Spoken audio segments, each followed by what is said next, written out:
சரி, அனைவருக்கும் வணக்கம். மாணவர்களே, எல்லாரும் நலமா இருக்கீங்களா?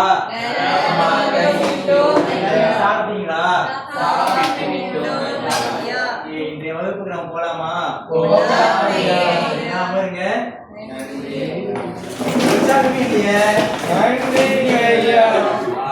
சரி.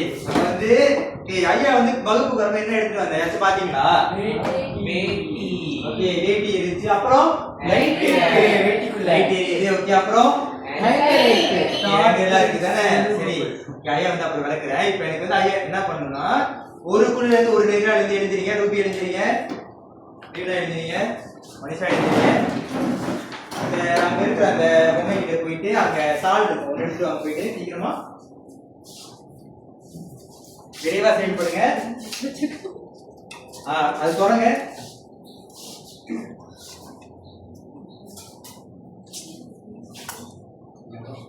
விரைவா தொடங்க.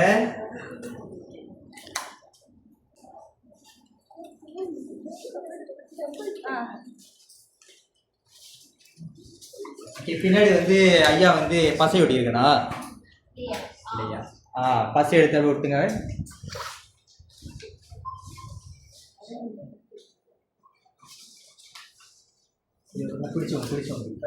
கையில பிடிச்சுக்கோங்க, பிரச்சனை இல்லை. திரும்புங்க, உங்க நண்பர்கள் திரும்பி பாருங்க. ஓகே, இப்போ இந்த படத்துல என்ன தெரியுது? ஓகே, முதல் குழு சொல்லுங்க. இந்த 3 படத்துல உங்களுக்கு என்ன தெரியுது? முதல் படத்துல முயல், ஆமை. ஓகே, முயல், ஆமை தெரியுது. இரண்டாவது குழு நீங்க சொல்லுங்க. ஓகே, குரங்கு, முதலை. மூன்றாவது குழு சிங்கமும் எலியும். சரி, இதெல்லாம் என்னது? கதை நீங்க படிச்சிருக்கீங்களா? எப்ப படிச்சிருக்கீங்க? 4 நீங்க படிச்சிருக்கீங்க தானே? சரி, நம்ம என்ன கதைன்னு சொல்லுவோம்? சத்தமா சொல்லுங்க. சரி, இதெல்லாம் என்ன சொல்லுவோம்? நீதி கதை தான் சொல்லுவோம். சரியா? நம்ம வந்து இன்றைய வகுப்புல வந்து ஒரு புதியதான ஒரு நீதி கதை படிக்க போறோம். தயாரா இருக்கீங்களா? இவங்க 3 பேருக்கு நன்றி, இவங்களுக்கு பாராட்டு செய்வீங்க.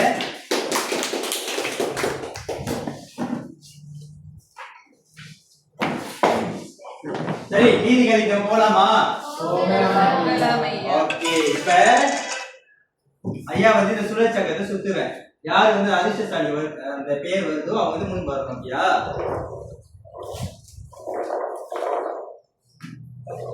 ஓகே, இளமதி வாங்க. இளமதி ஐயா பாருங்க. நன்றி. இளமதி ஐயா வந்து முதல்ல ஒரு பொம்மை எடுத்துட்டு வந்தேன் தானே? அந்த பொம்மை கிட்ட போங்க, அங்க ஒரு அட்டை இருக்கு, அதை எடுத்துட்டு வாங்க. கீழே பாருங்க, அட்டை இருக்கு அந்த பொம்மை கிட்ட. ஆமாங்க இளமதி. இந்த அட்டையில என்ன தெரியுது? யாராச்சும் பாத்துருக்கீங்களா? இதுக்கு முன்பு யார் யார் பாத்துருக்கீங்க? சொல்லுங்க. தெரியுங்களா? இது என்னது? விக்ரமாதித்தனும் வேதாளமும். நிறைய பேருக்கு வந்து இந்த கதை வந்து தெரியாது. தெரியுமா? எழுதுங்களுக்கு தெரியுமா? தெரியாது தானே? நம்ம வந்து இன்னைக்கு என்ன கதை படிக்க போறோம்னா, விக்ரமாதித்தனும் வேதாளம் எனும் தலைப்புல ஒரு நீதி கதையை வந்து நம்ம படிக்க போறோம். சரியா? இந்த கதையோட கதாபாத்திரங்கள் யார் நீங்க பாத்தீங்கன்னா, யாரு? விக்ரமாதித்தன் ஒரு அரசர், அப்புறம் வேதாளம். வேதாளம் எப்படி இருக்கு? ஓகே, வேதாளம் வந்து ஐயா ஒரு ஜாமான் எடுத்து வந்த ஒரு பொருள், அது ஐயா வந்து ஒரு பொருள் எடுத்து வந்தேன். தெரியுதா? இப்ப அந்த பொருளையும் இந்த வேதாளத்தையும் பாருங்க, எப்படி இருக்கு? ஒரே மாதிரி இருக்கா? அது என்னவா இருக்கும்? ஓகே, சரியா சொன்னீங்க. அது வந்து வேதாளம். சரியா? சரி, அப்ப ஐயாக்கு வந்து நீங்க என்ன பண்ணணும்னா, நீங்க படிக்கக்கூடிய நீதி கதையை நீங்க நன்கு வாசித்து அதுக்கேற்ற முடிவை வந்து நீங்க சரியா சொன்னாதான் நம்மளால வந்து அது என்னது, அந்த வேதாளத்தை இந்த வகுப்புல இருந்து வெளியேற்ற முடியும். அதுக்கு நீங்க உதவி செய்வீங்களா? என்ன நீதி கதை படிக்க போறோம்? விக்ரமாதித்தனும் வேதாளமும்.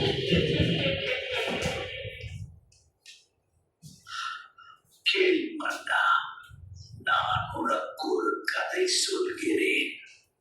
யாரு நீ? சரி, யாரு நீ? யாரு? சரி, பாருங்க நடுவத்தை பாருங்க எல்லாருமே கவனம் செலுத்துங்க. இன்றைய கதையை சரியாக நீங்கள் வாசித்து அதற்கான நீதியை சரியாக சொன்னால் மட்டுமே நம்மால் அந்த சத்தமா சொல்லுங்க வேதாளத்தை வேதாளத்தை இந்த வகுப்பில் இருந்து நம்மளால நீக்க முடியும். சரியா? இப்ப அந்த கதைக்கு நம்ம போலாமா?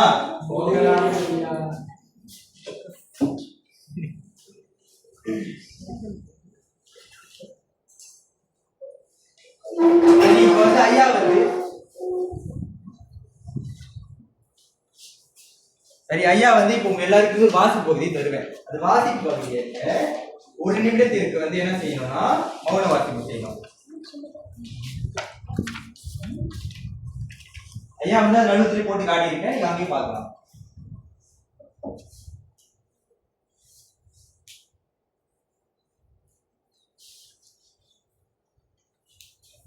ஐயா வந்து வச்சு கொடுத்தா என்ன சொல்லணும்? நன்றி சொல்லி நன்றி ஐயா. சரி, ஒரு நிமிடம் தயா நீங்க மௌன வாசிப்பு செய்யலாம்.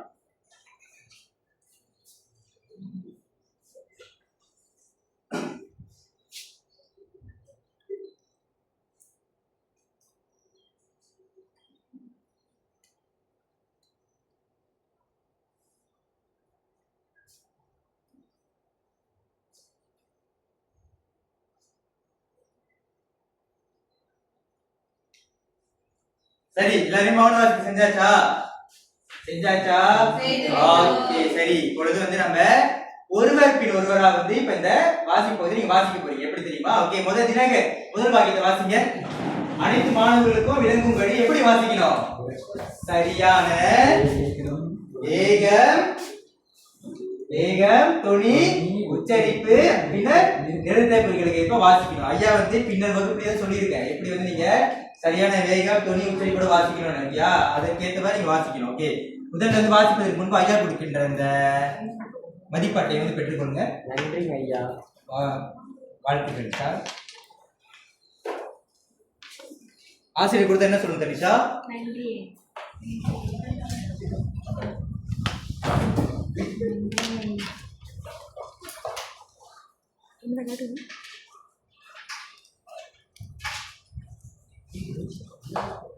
சரி, ஐயா வந்து எதுக்கு இந்த மதிப்பாட்டையை கொடுத்திருக்கேன்னா, இப்ப நீங்க வாசிக்கும் பொழுது ஐயா பாப்பேன் நீங்க வந்து சரியான வேகத்தோட படிச்சீங்கன்னா இந்த வேகம் உள்ள அந்த குறி வந்து இதுக்குள்ளேயே தான் இருக்கும். ஒருவேளை நீ துணியோட வாசிக்கல, வேகத்தோட வாசிக்கல அப்படின்னா ஐயா வந்து இதுல இருந்து அந்த வேகத்தை வந்து நீக்கிட்டு அதை வந்து நீங்க உங்களோட மேசையில தான் வைத்துக் கொள்ளணும். ஒருவேளை உங்களால அந்த வேகம் கிடைக்கல அப்படின்னா நீங்க அடுத்த படியில வந்து வேகத்தோட வாசிக்க முயற்சிக்கலாம். புரிஞ்சா? நீங்க வாசிக்கலாம். முதல் வாக்கியத்தை வாசிங்க. ஒரு ஊரில் விக்ரமாதித்தன் என்ற அரசர் வாழ்ந்து வந்தார். சரி, அடுத்த ஷாரி தொடருங்க. அந்நாட்டை வேதாளம் ஒன்று அச்சுறுத்தி வந்தது. சரி, முதல் வந்து அவங்க வாசிச்ச வாக்கியத்தை பாருங்க. ஒரு ஊரில் யார் வாழ்ந்து வந்தார்? விக்ரமாதித்தன் என்ற ஒரு அரசர் வாழ்ந்து வந்தார். அந்நாட்டை யார் அச்சுறுத்தினா? வேதாளம் வந்து அச்சுறுத்தியது. மூன்றாவது வாக்கியத்தை அங்குள்ள மக்களின் ஆடு மாடுகளுக்கும் குழந்தைகளுக்கும் அது உண்டு வந்தது. சரி, அங்குள்ள மக்களின் ஆடு மாடுகள் யார் உண்டு வந்தார் என்பது ஓகே, வேதாளம் வந்து உண்டு வந்தார். அடுத்து சுரேஷ் தொடருங்க. இதனை அறிந்த விக்ரமாதித்தன் அவ்வேதாளத்தை பிடிப்பதற்காக காட்டிற்கு சென்றார். சரி, விளக்குங்க வாக்கியத்தை. அதாவது இதனை அறிந்த விக்ரமாதித்தன் எங்க போனான்னா காட்டுக்கு போய் அந்த வேதாளத்தை பிடிக்க போனான். சரி, அந்த வேதாளத்தை பிடிப்பதற்காக விக்ரமாதித்தன் வந்து காட்டுக்கு சென்றார். ஓகே, விஷால் தொடருங்க. விக்ரமாதித்தன் வேதாளம் இருக்கும் முருங்கை மரத்தை பல மணி நேரத்திற்கு பிறகு அறிந்து கொண்டார். வேதாளம் வந்து எங்க இருக்கு? முருங்கை மரத்தில் இருப்பதை யார் அறிந்து கொண்டார்? விக்ரமாதித்தன் அறிந்து கொண்டார். அதனால பாத்தீங்களா ஐயா வந்து உங்களுக்கு பணுவல் எப்படி கொடுத்திருக்கேன்? முருங்கை மரம் வடிவில வந்து கொடுத்திருக்கேன். சரி, அடுத்த மணிக்கும் தனிஷா தொடருங்க. விக்ரமாதித்தன் முருங்கை மரத்தின் மேலேறி உச்சியில் இருந்த வேதாளத்தை தனது வாளினால் கட்டுப்படுத்தி தன்னுடைய தோளின் மேல் ஏற்றிக்கொண்டு மரத்தில் இருந்து கீழிறங்கி காட்டிலிருந்து நாட்டை நோக்கி விறுவிறுவென்று நடக்க தொடங்கினார். சரி, இப்போ வந்து தனிஷா வாசிச்சாங்க. சரியா? அதுல வேகம் இருந்துச்சா? இருந்துச்சு. துணி இருந்துச்சா? இருந்துச்சு. நிறுத்தக்குறி இருந்துச்சா? நிறுத்தக்குறி பணுவல்ல இருக்கு. ஆனா நிறுத்தக்குறியோட வாசிச்சாங்களா? இல்ல. சரி, இப்ப தினசரி எப்படி வாசணும் ஐயா சொல்லி தரேன் பாருங்க. விக்ரமாதித்தன், அங்க பாருங்க நிறுத்தக்குறி இருக்கு. விக்ரமாதித்தன் முருங்கை மரத்தின் மேலேறி உச்சியில் இருந்த வேதாளத்தை தனது வாளினால் கட்டுப்படுத்தி, நிறுத்தக்குறி இருக்கு நிக்கணும், கட்டுப்படுத்தி தன்னுடைய தோளின் மேல் ஏற்றிக்கொண்டு, நிறுத்தக்குறி இருக்கா? நிக்கணும். மரத்தில் இருந்து கீழிறங்கி காட்டில் இருந்து நாட்டை நோக்கி விறு விறு என்று நடக்க தொடங்கினார். இப்படிதான் வந்து நம்ம சரியான நிறுத்தக்குறிகளோடையும் வேகத்தோட வாசிக்கணும். புரிஞ்சா தனிஷா? சரி, ஆகையால வந்து நீங்க உங்களுக்கு இருக்கிற அந்த வேக மணிக்கும் நிறுத்தக்குறி எடுத்துருங்க பார்க்கலாம். இருக்கும், எடுத்துருங்க.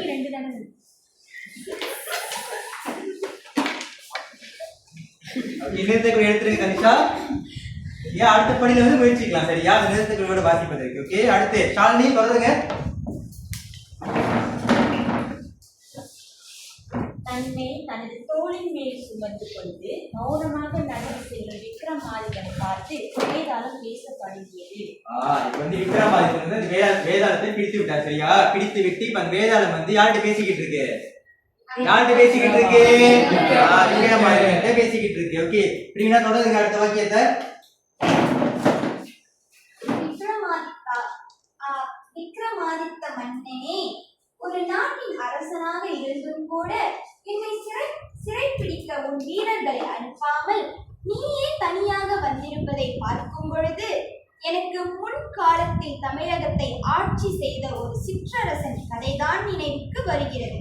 சரி, பிரியனா சரியா வாசிச்சாங்களா? பிரியனா வந்து சரியான வேகம் துணி உச்சரிப்போட வாசிச்சாங்க. சரி, அவங்களுக்கு போய் தந்து கொடுங்க. சரி, வாக்கியத்தை நிறுத்துங்க பிரியனா. வேதாளம் வந்துட்டு மன்னன் சத்தமா சொல்லுங்க, அப்பதான் உங்க நண்பர்களுக்கு விளங்கும். வேதாளம் வந்து விக்ரமாதித்த மன்னனை அழைத்து, நீ ஒரு நாட்டின் அரசனாக இருந்து என்ன சிறைப்பிடிக்கிறது உன்னுடைய வீரர்கள் அனுப்பாம நீயே வந்திருக்கிறத பாக்குறப்ப எனக்கு வந்து ஒரு சிற்றரசருடைய கதை தான், தமிழகத்துல சிற்றரசரோட கதை தான் ஞாபகம் வருது அப்படின்னு சொன்னாங்க. சரி, பிரியனா சொல்ல எழுதி விளங்குச்சா? புரிஞ்சா? சரி, அடுத்து பிரியனா தொடருங்க.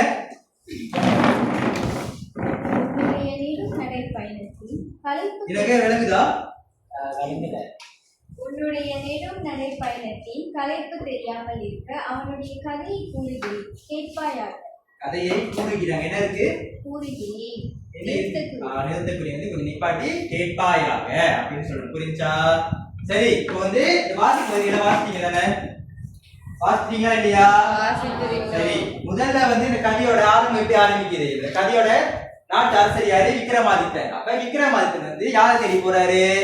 வேதாளத்தை தேடி காட்டுக்குள்ள போறாரு. அப்ப வேதாளம் எங்க இருக்கு?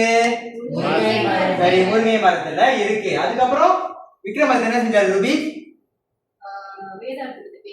வேதாளத்தை பிடிக்கலையா? வேதாளத்தை மரத்து மேலே ஏறி பிடித்து அதற்கப்புறம் தான் வேதாளம் என்ன பண்ணுச்சு? விக்ரமாதித்தன் கூட பேச ஆரம்பித்தது. சரியா? சரி, இப்ப எல்லாமே சரியா வாசிச்சீங்க தானே? வாசிச்சீங்களா இல்லையா? சரி, இப்ப வாசித்த அந்த பண்புகளை வந்து ஐயா வந்து உங்களுக்கு இங்க படங்களா கொடுத்துருக்கேன். ஆனா இந்த படங்கள் வந்து கோர்வையாக இல்லை. இப்ப நீங்க என்ன பண்ணணும்னா, ஐயா கூப்பிடுற நபர்கள் வந்து முன்புறம் வந்து அந்த கதையை வாசிச்சீங்க தெரியுமா, அதுல கோர்வையா அந்த படத்தை நீங்க இங்க நிரல்படுத்தணும். முடியுமா? அந்த அதிர்ஷ்டம் நான் பார்க்கலாம் யாருன்னு.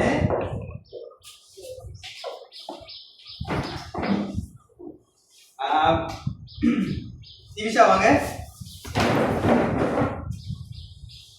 சரி, முதல் 2 படத்தை மட்டும் மாற்றி அமைங்க.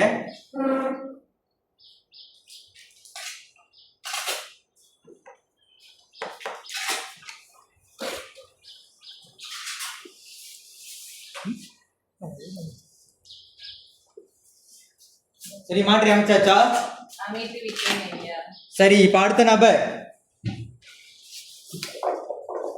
ஷர்வின் வாங்க. சற்று விரைவாக வாங்க.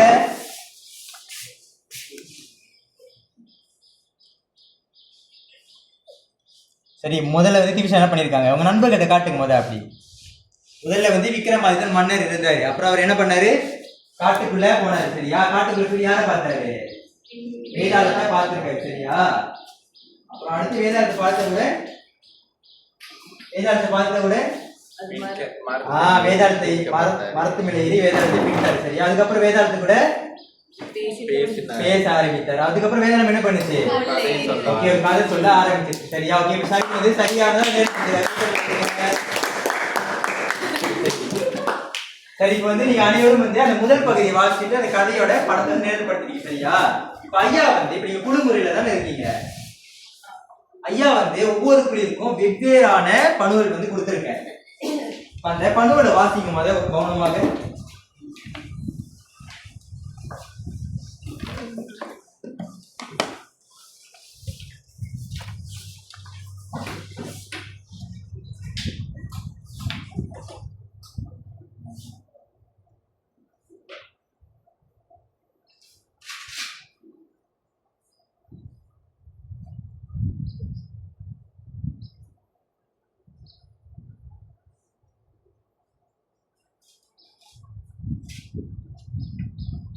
சரி ரூபி, வாசிட்டீங்க எல்லாருமே? வாசித்த பிறகு இப்ப முதல் குழு ரூபி எழுந்து நின்று வாசிங்க. ரூபி வந்து எழுந்து நின்று வாசிக்கும் பொழுது ஒவ்வொரு வாக்கியமா வந்து ஷர்வின் வந்து அதுக்கு என்ன பண்ணுவாரு, விளக்குவார். சரி வாசிங்க ரூபி. ஒரு பழம்பெரும் ராஜ்யத்தில் வல்லமை மிக்க அரசர் ஒருவர் ஆட்சி செய்து வந்தார். ஒரு புகழ்பெற்ற ராஜ்யத்துல வந்து ஒரு சிறந்த அரசர் வந்து ஆட்சி புரிந்து வந்தார். அவரது புகழ் உலகமெங்கும் பரவி இருந்தது. அவரை பத்தினா எங்க வேணாலும் எல்லாருக்குமே வந்து தெரியும், இந்த அரசர் வந்து இந்த நாட்டில் உள்ள இல்லையா. அந்த பணம் வந்து நடுவத்துல கூட பார்க்கலாம். இப்ப செல்வத்திலும் பலத்திலும் அவர் உயர்ந்த நிலையை பெற்றிருந்தார். அந்த அரசர் கிட்ட வந்து நிறைய பணம், காசு, சொத்து அப்படி நிறைய இருந்துச்சு. அது மட்டும் இல்லாம படை பலமும் வந்து மிக அதிகமாகவே வந்து இருந்தது. அவரது படை அண்டை நாடுகளின் அரசர்களால் தோற்கடிக்க முடியாத அளவுக்கு வலிமையாக இருந்தது. அவர் வைத்திருக்கக்கூடிய அந்த படை வந்து பார்த்தோம்னா மிகப்பெரிய பலமிக்க இருந்தது. மற்ற நாடுகளோட அவங்க வந்து போட்டி போடுறப்பயும் சரி, இது வரைக்கும் எந்த நாடுமே வந்து ஜெயித்ததே இல்லை. உலகின் சிறந்த பொருட்களால் கட்டப்பட்ட ஒரு அழகிய அரண்மனையும் அவரிடம் இருந்தது. அந்த அரசரோட அரண்மனை வந்து பார்த்தோம்னா உலகிலிருந்து பல சிறந்த பொருட்கள், மிகவும் தரமிக்க பொருட்களை வைத்து அவர் இருக்கிற அந்த அரண்மனை வந்து கட்டப்பட்டிருக்கிறார். சரி, இப்ப ரூபி வந்து வாசிக்கும் பொழுது வேகம் அமருங்க சொல்லி வேகம் துணி உச்சரி கூட வாசிச்சாங்களா? வாசிச்சாங்க. சரி, அப்ப உங்களுக்கு ஒரு கைத்தட்டல் கொடுங்க. சரி, அடுத்த குழு மனுஷா குழுல இருந்து விஷால் எடுத்தீங்க. வாக்கியத்தை படிங்க. தினகர் வந்து விளக்கம் தருவாரு. விஷால், ஒரு நாள் அரண்மனை வாசிக்கும் பொழுது எப்படி வாசிக்கணும்? சரியான வேகம் துணி உச்சரிப்பு நிறுத்தப்படுகிறது வாசிக்கணும். வாசிங்க. ஒரு நாள் அரண்மனையின் காவலன் காவல் காக்க வேண்டிய நேரத்தில் தன்னை அறியாமல் தூங்கிவிட்டான். ஒரு நாள் அரண்மனையில் இருக்கிற இந்த காவலன் வந்து அவருடைய வேலையை பார்க்காமல் அவரை அறியாமலே தூங்கிட்டார். சுருக்கமாக கூட சொன்னாங்க. அந்த நேரத்தில் அவனுக்கு ஒரு பயங்கரமான கனவு வந்தது. அந்த நேரத்துல அவருக்கு ஒரு கனவு அடுத்து அக்கனவில் அண்டை நாட்டின் அரசர் திடீரென படையெடுத்து அரண்மனை நோக்கி வருவதை போன்று கனவு கண்டான். அந்த கனவுல அண்டை நாட்டு அரசர் போர் எடுத்து வருவதா. அவசரமாக விழித்துக் கொண்ட காவலன் உடனே அரசரிடம் ஓடி போய், அரசே, அண்டை நாட்டின் அரசர் நேரடியாக போர்க்களத்தில் மோதாமல் நம்முடைய அரண்மனையை நோக்கி வருகிறார் என்றான். சரி, இப்ப விஷால் வாசிக்கும் போது துணி வந்து நம்மளுக்கு தெரிஞ்சிச்சா? இல்ல, தெரியல. ஏன்னா அது வந்து என்ன ஒரு வாக்கியமா, அது என்ன நம்ம அதை என்ன சொல்லுவோம், அது உரையாடல். அப்ப நம்ம எப்படி படிக்கணும் விஷால்? உணர்ச்சியோட ஒரு பரபரப்பா. ஏன்னா அந்த காவல் எப்படி இருக்காரு, இது எழுத எப்படி பரபரப்பா தான் இருக்கும். பரபரப்பா வாசிக்க பாக்குறேன். அரசு, அண்டை நாட்டின் அரசர் நேரடியாக போர்க்களத்தில் மோதாமல் நம்முடைய அரண்மனையை நோக்கி வருகிறார். ரெண்டு பேருமே சரி. அடுத்த இறுதி குழு திவிஷா வாசியும் எழுதுவாங்க. இதை கேட்ட அரசர் அதிர்ச்சி அடைந்தார். அந்த விஷயத்தை கேட்டோடனே அரசர் அதிர்ச்சி உடனே தளபதியை அழைத்து எல்லா திசைகளிலும் ஒற்றர்களை அனுப்பி விசாரித்து வர சொன்னார். அந்த செய்திக்கு அப்புறம் எல்லா திசைகளிலையும் ஒற்றர்களை அனுப்பி விசாரிச்சுட்டு வரேன். சத்தமா சொல்லுங்க, சத்தமா பேசுங்க கேட்க அடுத்த முறை. சில நேரத்தில் திரும்பி வந்த ஒற்றர்கள் காவலன் கூறியது உண்மைதான் என தெரிவித்தனர். ஒற்றர்களும் உண்மைதான், அவங்க பார்த்துறது உண்மைதான் அப்படின்னு சொல்லிட்டாங்க. தளபதி பெரும் படையை திரட்டி அரண்மனை கோட்டை குவியலின் பின்னால் மறைந்து நின்றார். தளபதி அவரோட பெரிய படையோட கோட்டையோட குவியல்ல மறைஞ்சு நின்றுட்டார். மறுநாள் காலை அண்டை நாட்டின் அரசர் தனது படையுடன் அரண்மனை வாயிலை நோக்கி வந்தார். மறுநாள் காலையில என்னாச்சுன்னா அந்த நாட்டோட அரசர், அதாவது அண்டை நாட்டோட அரசர் வந்து அவரோட படையோட அரண்மனை வாயிலை வந்து நோக்கி போறாரு. அதே வேளை மறைந்து இருந்த வீரர்கள் திடீரென தாக்கினர். ஏற்கனவே அவங்க மறைஞ்சுக்கிட்டு இருந்தாங்களே, அவங்களுக்கும் என்ன நடக்குதுன்னா தாக்குதல். கடும் சண்டைக்கு பிறகு எதிரி படை தோற்கடிக்கப்பட்டது. அண்டை நாட்டின் அரசர் சிறைபிடிக்கப்பட்டார். சரி, கைத்தட்டல் கொடுங்க. நல்ல நல்ல வாசனை துணியோட வாசிச்சாங்க. சரி, ஐயா வந்து நீங்க 3 பேர் வாசிச்சாங்க. கதையை வந்து நீங்க படகா கொண்டிருக்க தெரியுதா? ஒரு அரண்மனை இருந்துச்சு, அங்க ஒரு காவலன் வந்து ஒரு நாள் வந்து திடீர்னு தூங்கி விட்டார். அப்ப அவர் கனவுல என்ன வந்துச்சு? அண்டை நாட்டு அரசர் வந்து படை எடுத்து வருவதாக அந்த கனவுல வந்துச்சு. அப்ப அவர் திடீர்னு எழுந்து அந்த கனவுல வந்ததை வந்து அரசர்கிட்ட சொல்ல போனாரு. சரியா? அப்ப அரசர் வந்து தயார் நிலையில இருந்தாரு. உண்மையாலே அவர் சொன்ன மாதிரி என்ன வந்துச்சு? அண்டை நாட்டு அரசரோட படை வந்துச்சு. அவங்க என்ன பண்ணாங்க? ஒரு இறுதியாகிட்டு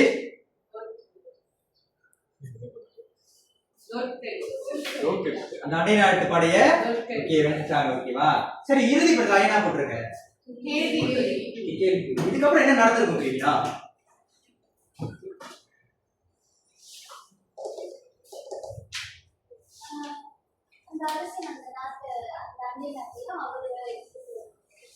சரி, சத்தமா சொல்லுங்க கொஞ்சம்.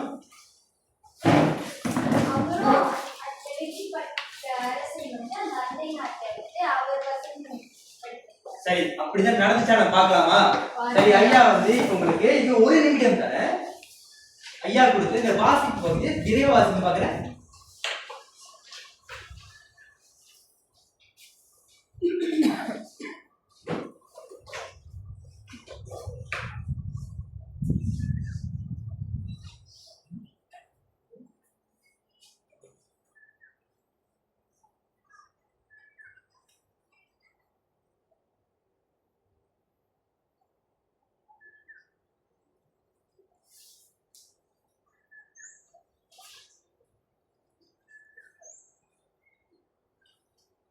சரி, வாசியாச்சா?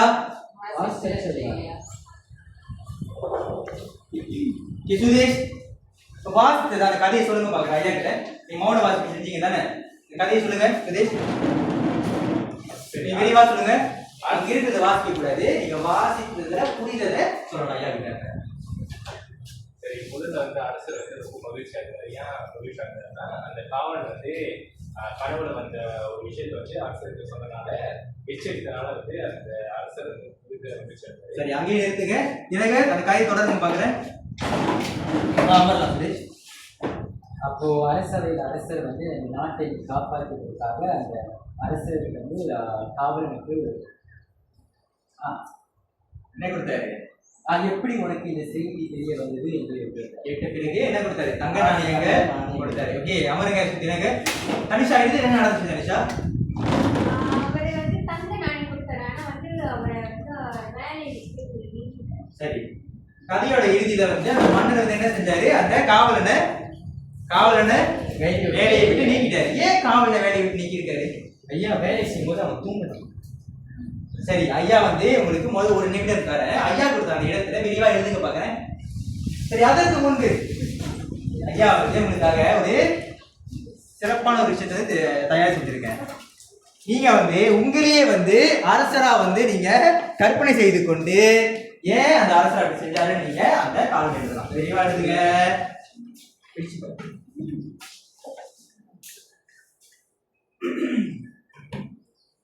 அந்த காவலன் வந்து அந்த அரசருக்கு நல்லதுதான் செஞ்சிருக்காரு. ஆனா இருப்பினும் ஏன் வந்து அந்த அரசர் காவலனை வேலையில இருந்து நீக்கியிருக்காரு?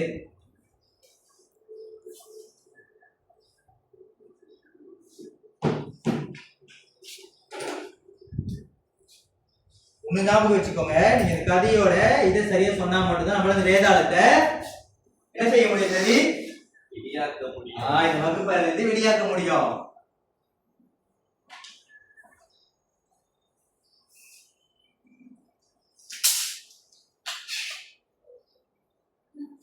சரி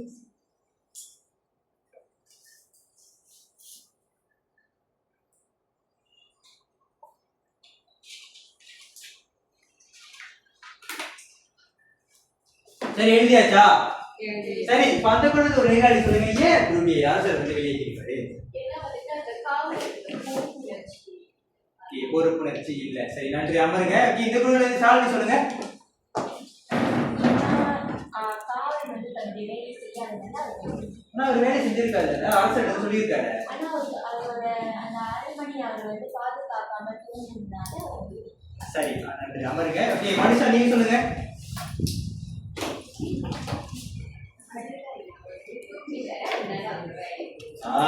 சரி இப்ப அனைவருக்கும் வந்து கைத்தறல் கொடுங்க. நீங்க அனைவரும் சரியா? ஏன்னா அந்த காவலோட உண்மையான வேலை என்னது? காவல் காக்கணும். காவல் காக்கிற சமயத்துல அவர் தூங்கலாமா? தூங்க கூடாது. அவர் தூங்கிட்டாரு தானே. ஒருவேளை அடுத்த முறை அவர் தூங்குற டைம்ல, தூங்குற நேரத்துல திருடர்கள் அரண்மனைக்கு வந்து புகுந்து அந்த அரண்மனை செல்வங்களை திருடி கொண்டு போக முடியுமா இல்லையா? அது மட்டும் இல்லாமல் இதை பார்த்த மற்ற காவலர்கள் என்ன செய்வாங்க? அவரை போல தூங்குறதுக்கு வாய்ப்பு இருக்கா இல்லையா? இருக்கா இல்லையா? சரி இந்த கதை நீங்க வாசிச்சீங்க தானே. முதன்மை நீதி என்னவா சொல்லுங்க? சத்தமா சொல்லுங்க நிம்மதி. நமக்கு கொடுக்கப்பட்ட கடமையை நம்ம எப்படி செய்யணும்? சிறப்பா செய்யணும். இப்ப புரிஞ்சா? சரி பையன் சொன்னதானே நம்ம வந்து இந்த கதையோட நீதியை சரியா சொன்னா என்ன பண்ணலாம்? என்ன பண்ணலாம்?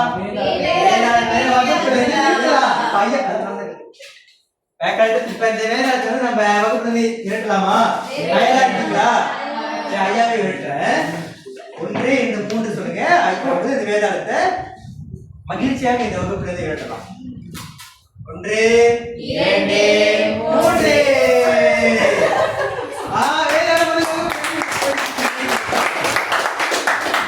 சரி இப்ப படி 1ல இருந்து பாட முடிவு வரைக்கும் வந்து ஐயா வந்து இதை பயன்படுத்தி தான் வந்து உங்களுக்கு கற்றல் நடவடிக்கை வந்து சொல்லி கொடுத்தேன். சரிங்களா?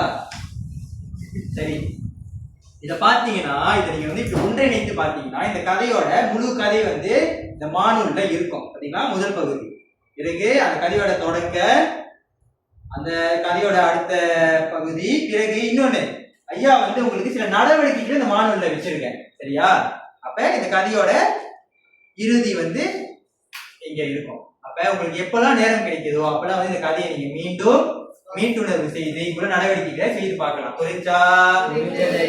ஐயா வந்து இதை இப்ப இங்க போட்டு வகுப்பறையில வைக்கிறேன். அதற்கு முன்பு எல்லாருக்குமே ஐயா கொடுத்த இதுல வேகம், தொனி, உச்சரிப்பு கிடைச்சிருச்சா? யாருக்கு கிடைக்கல? யாருக்கு கிடைக்கல? தனிஷாக்கு கிடைக்கல. ஏன் கிடைக்கல? ஏன்னா நீங்க தொனியோட வாசிக்கல. இப்ப நம்ம வாசித்த ஒரு பகுதியில இது ஒரு பகுதியை மட்டும் சரியான வேகம், தொனி, உச்சரிப்போட வாசிக்க பாக்குறேன். ஒரு நாள் அரண்மனையின் காவலன் காவல் காக்க வேண்டிய நேரத்தில் தன்னை அறியாமல் தூங்கிவிட்டான். அந்த நேரத்தில் அவனுக்கு ஒரு பயங்கரமான கனவு வந்தது. அக்கனவில் அண்டை நாட்டின் அரசர் திடீரென படையெடுத்து அரண்மனையை நோக்கி வருவதை போன்று கனவு கண்டார். அவசரமாக விழித்துக் கொண்ட காவலன் உடனே அரசரிடம் ஓடி போய், அரசே, அண்டை நாட்டின் அரசர் நேரடியாக போர்க்களத்தில் மோதாமல் நம்முடைய அரண்மனையை நோக்கி வருகிறார். முன்னிருந்து தனி சபை இப்படி தனி சபை எவ்வளவு வித்தியாசம் இருக்கு. சரி அப்ப இன்னொரு யாருக்கு துணி கிடைக்கல? சுதேஷ் உங்களுக்கு துணி இல்ல தானே? சுதேஷ் துணி இல்லையே. ஐயா துணி எடுக்க சொன்னேன். சரி இந்த கதையோட இறுதி வாக்கியத்துல துணியோட வாசிக்க பாக்குறேன். வெளியா வாசிங்க. சிரிக்காம. துணி, உச்சரிப்பு, வேகம், நிறுத்த புரிகள். அங்கு இருந்த அனைவரும் அதிர்ச்சி அடைந்தனர். காவலனும் தங்க நாணயங்களை எடுத்துக்கொண்டு அரண்மனையை விட்டு வெளியேறினார். அரண்மனை எப்படி வெளியேறியிருப்பாரு? காவலன் நீங்க வாசிக்கணும். அங்கு இருந்த அனைவரும் அதிர்ச்சி அடைந்தனர். காவலனும் தங்க நாணயங்களை எடுத்துக்கொண்டு அரண்மனையை விட்டு வெளியேறினார். சரி சரி இத்துடன் வந்து நம்மளோட வகுப்பு வந்து நம்ம முடிச்சுக்கலாம். அடுத்த ஒரு காரியோட வந்து ஐயா உங்களை அடுத்த வகுப்புல சந்திக்கிறேன். புரிஞ்சா? ஓகே நன்றி மாணவர்களே. பாட்டு முடிக்கிறதுக்கு முன்பு இந்த காரியோட நீதி என்னது? பொறுப்புணர்ச்சி. பொறுப்புணர்ச்சியை வந்து இந்த கதையோட மட்டும் நிறுத்திக் கொள்ளாம நம்ம என்ன பண்ணணும், நம்மளோட அன்றாட வாழ்க்கையிலும் பொறுப்பாக இருக்கணும். புரிஞ்சா? நம்மளுக்கு கொடுத்த கடமை எப்படி செய்யணும்? செய்யணும். சரி, நன்றி மாணவர்களே.